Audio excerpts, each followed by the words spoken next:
so I heard Rivals of Aether 2 added a Grappler. Lena is the newest character added to Rivals of Aether 2, and has been touted as the grappler that we've all been waiting for. But that's not really what she feels like. In this video, we're going to go over the typical strengths and weaknesses of characters in the grappler archetype, the weaknesses of Lena, the surprising strengths of Lena, and a quick walkthrough of how I think you should play this character to maximize where her strengths actually lie. Let's hop into it. The Grappler archetype is one that is hard to get right. Countless fighting games over the years have tried their hand at implementing Grappler characters in a way that feels fun, interactive, and unique. Sadly, oftentimes these characters end up becoming bottom-tier trash and only really serve the purpose of making new players angry and occasionally finessing a win in top 32.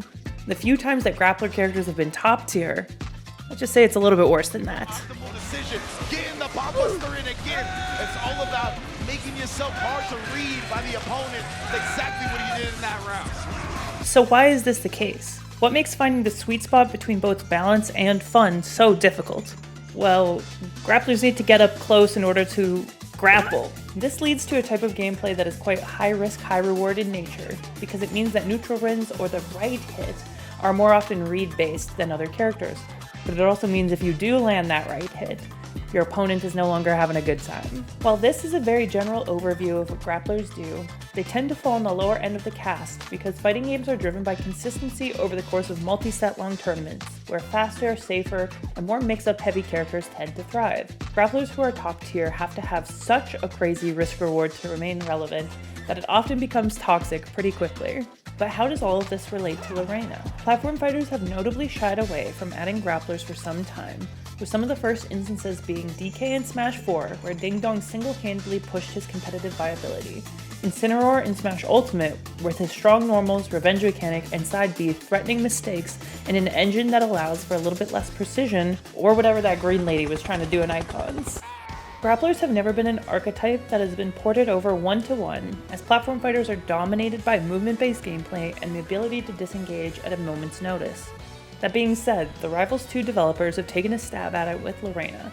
Let's take a quick look at some of her weaknesses compared to what you'd expect broadly from the archetype. Let's start with the easy stuff. Reina's base movement is just okay, with her dash speed being 11th in the cast and her run speed being 7th. Airspeed is also just okay, so she isn't exactly flying around the screen based on her base stats, but that's pretty expected from within the archetype. Her recovery is also a notable sore spot. Grapplers and traditional fighters do not have to worry about recovery as an aspect of their game plan, but whenever this archetype is ported over to platform fighters, they tend to get the short end of the stick. Recoveries in Rivals 2 are pretty strong in general. Galvin, who many argue has the second worst recovery in the game, gets back to the stage more often than not. This makes Reina's recovery stick out in a bit of a negative way. While she has quite a few mix-ups with her chair, if she is interrupted, uses her jump, or is forced to use her chair mid-recovery and is hit by any move, she will die at 0. This means that even though her recovery isn't abysmal, it is unique in that she dies at 50 when recovering more than any other character in the game by far. The other difficulty is how easy it is to deactivate a chair you're using to recover.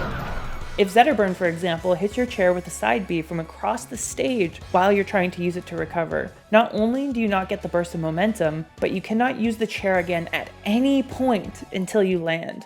Reina makes use of a bunch of cool hit grabs to spice up her aerials and give her some of that grappler flair. Surely this could only be a good thing. While the value from hitting the moves themselves ranges from amazing to situational, every hit grab aerial has an incredibly small, contestable, slow, and strangely inactive hitbox. Dare has 14 frames of startup, with a hitbox that is only active for 2 frames and is unsafe on shield. Similarly, Bear has 11 frames of startup and only 3 active frames, and Up Air has 13 frames of startup and still only 3 active frames. Mind you, this is a game where moves like Zetterburn's Up Air and Claren's Bear have 7 frames of startup, and Zetterburn's, Craig's, Forsburn's, Loxodon's, Olympia's, Galvin's, Absol's, and Fleet's similar dares are both safer on shield than Reina's, while offering more size, active frames, versatility, and value. But again, this could be considered on par for the archetype. And now for that bread and butter, baby, the grabs. Lorena's grab game in Rivals 2 is in a bit of a weird spot.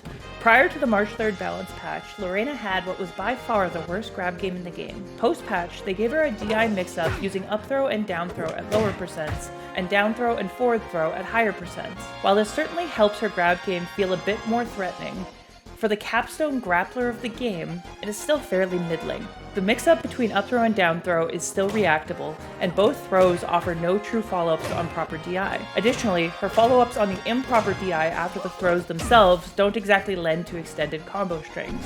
Forward and back throw eventually become kill throws, but do not serve much of a purpose before then, as they don't set up for tech chases or put people on platforms. Her unique pummel mechanic allows her to play 3 50-50s to tack on about 36% to the 4% you get from the throw, but comparatively, this also sucks. Would you rather have a 12% chance of getting 40%, or would you rather just guarantee throw combo somebody to 40 like everybody else in the cast? Would you rather get hit by a special pummel that does 8% and turns you around?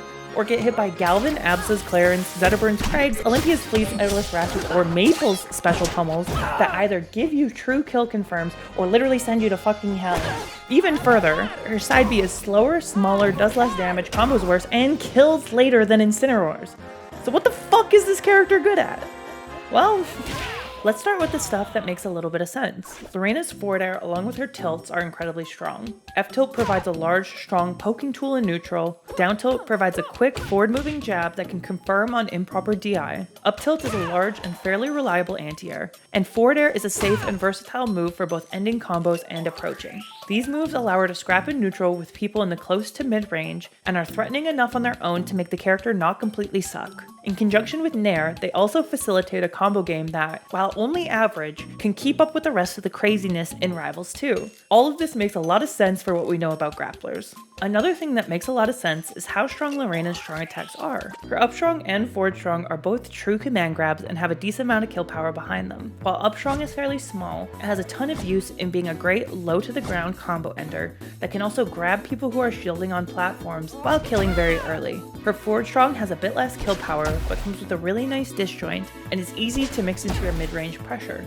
Up B, which is also a true command grab, is strangely one of her best combo extenders at low percents, and if somebody DIs poorly, is an incredibly strong combo finisher. Now let's talk about Lorena's best tool by far, the chair. Chair is one of the most versatile moves in Rivals 2 and becomes a cornerstone of Lorena's kit by default. You have two ways to mix up throwing it out. You can hit it to reposition it around the stage, you can pull it back to create a hitbox, you can dash towards it as either a combo starter or recovery tool, and if you grab it off stage, it gives you all of your resources back. All of this is optional at a moment's notice and puts a tremendous amount of pressure on your opponent by just being on the stage.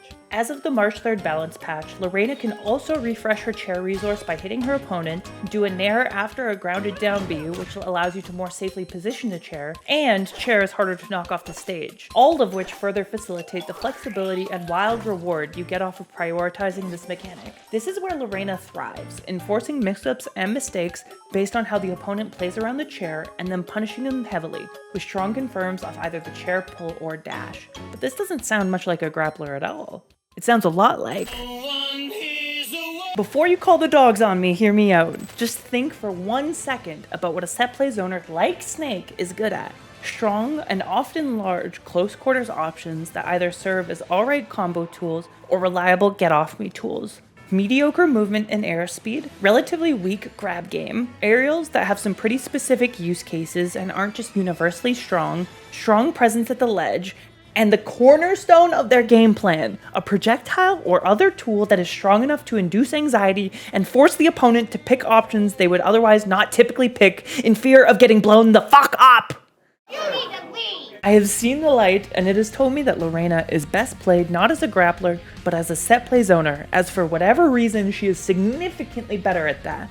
Playing around Lorena's chair changes how she gets to play neutral, opens up opportunities for mix-up and expansion on her combo game, and gives her a fighting chance when your opponent inevitably decides to camp you the fuck out. Now, let me give you a couple of tips that are more on the intermediate side of things to help you get started with some of the weirdness that is playing Lorena. Chair is your best friend. Juggling it, getting it in position, and allowing it to sit all make your opponent uncomfortable. Get used to how it works and how to best exploit the options it forces out. Also, get used to comboing off of chair pull and chair dash, as these will be many of the biggest punishes you're gonna get, especially things like chair up strong at kill percents you have to be ready to react to. As we have just learned, you are a set play zoner, so you have to be willing to play the long game. If somebody gets rid of your chair, tread very carefully until you get another one. Mix upbeat into your combos at low percents. It is a little bit counterintuitive, but this is your best combo extender sub 60%, and you should be using it almost every stock. This can also be a more reliable way to tech chase on platforms early and ensure an extension. Forward tilt is your other best friend. This move dominates the mid-range and neutral and allows you to force out jumps or keep people away while managing your chair. Throwing chair up at the ledge either forces your opponent to double jump high or to drop low. Get used to anticipating these options and continue pressure low with dash attack, ledge jump nair, or ledge drop bear. You can cover high with rising nair, fair, up B, or retake center stage to set up chair and threaten landing with a forward strong. Much like a set play zoner, the new patch emphasizes Lena's strengths in the corner. This is where chair can be used to cover multiple options, and it is now where her grab game is by far the strongest. Get comfortable pressuring your opponent in the corner and forcing them into uncomfortable spots where they feel like they must shield, as you can then get high value off her grabs or strong attacks. With this, I say that you too can become the strongest Lena. The March 3rd balance patch was definitely a step in the right direction, as the buffs to her grab game and chair made a tangible difference to her viability. That being said, she still falls more into the archetype of a set play zoner than a grappler, at least in my opinion. I hope in the future that the developers are able to navigate balancing the inherent strengths of chair with a grab game that feels like it should be notably strong. Thank you very much for watching. You can subscribe here on YouTube or check me out on Twitch where I stream the game regularly. See you!